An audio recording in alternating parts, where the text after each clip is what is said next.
ha appoggiato la mano così, quello è cascato giù. Come vedi, metti il coso, un elefante e una formica.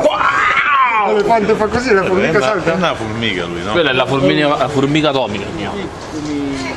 Poi ci sono un paio di flash. Ma chi sa che Il flash è maggio. ma dici? Non dico, è già dichiarato. Buonasera a tutti. C'aveva il Cecchipone, ha detto che c'aveva Diretto, 9 anni. rapporti con uno. Davvero? Come Non lo so, a maggio di sicuro con un giocatore dei cosi di nazionale. Tutti dicono maggio.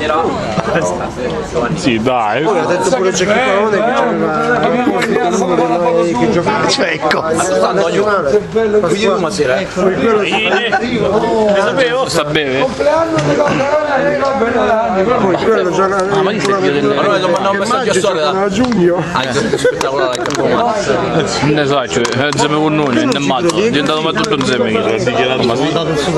Cecchipone ha detto che aveva 2 anni rapporti con uno che gioca in nazionale italiana. C'è quello invece di giocare guarda le chiappe degli avversari. Aine! Mazzo cosa che c'è nuova? Tu cazzo.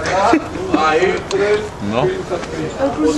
Oggi pure quelli che stanno a Corte dei Conti hanno detto di maggio che Cecchipone ha dichiarato.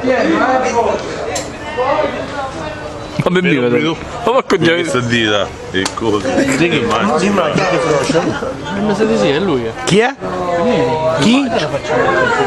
Ah, da Recchioncino dell'Ala, è vero. Ha detto Cecchipone.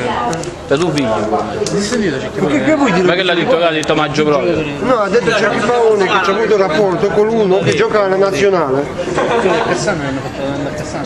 A Cassano di Giuseppe Cazzino? Sto Froci?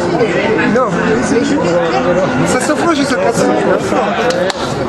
Sto Froci.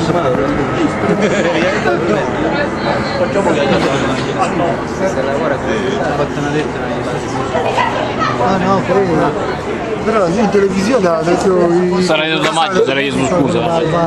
se sto Froci sono problemi loro.